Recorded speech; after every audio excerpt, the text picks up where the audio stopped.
The world watched as the Assad regime crumbled in Syria. After decades of brutal rule, a new chapter seemed to be dawning. Hope, however, quickly gave way to horror. A new power, Hayat Tahrir al-Sham, filled the vacuum. This group, led by Abu Muhammad al-Jalani, had its own agenda. It wasn't liberation that they sought, but domination. HTS is no band of freedom fighters. The United States itself designated them as a terrorist organization. They emerged from the chaos, armed and organized. Their initial targets were those they claimed were still loyal to Assad. This was a clever tactic, masking their true intentions. It gave them a foothold, and allowed them to consolidate their power. The world, weary from years of Syrian conflict, seemed to accept their narrative.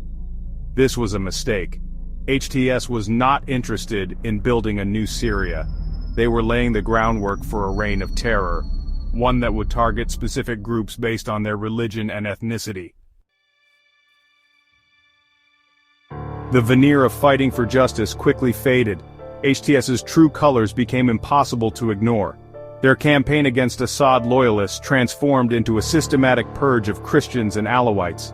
These groups, long part of the Syrian social fabric, became the enemy. Their only crime was their faith.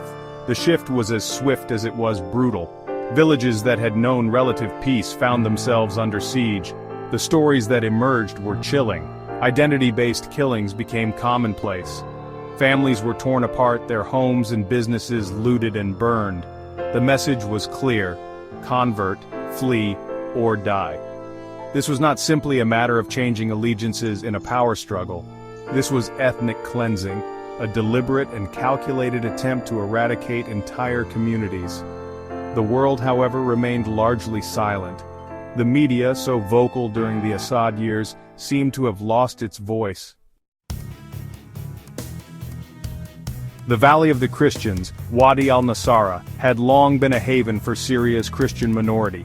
Nestled in the Homs Governorate, it offered a semblance of peace amidst the storm. HTS shattered that peace. Their arrival in the valley heralded a new wave of terror, specifically targeting Christian communities. Homs and the surrounding areas, including Hama's northern and eastern countryside, became a testament to HTS's brutality. Villages like Al-Zagba, Mabatan, Mariud, Al-Fanat, and Ma'an were transformed into ghost towns. The stories from these villages are heartbreaking.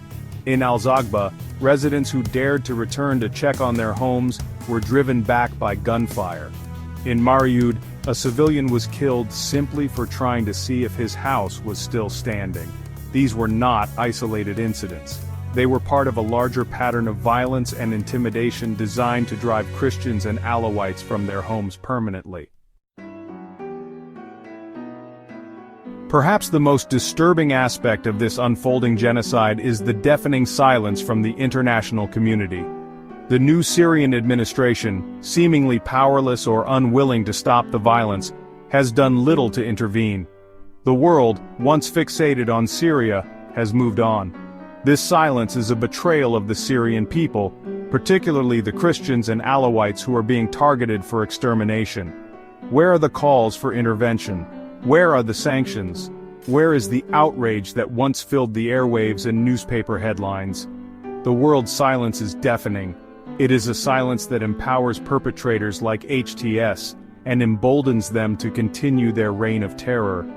The longer this silence continues, the greater the stain on the conscience of the world. This is not merely a Syrian tragedy, it is a global failure of humanity.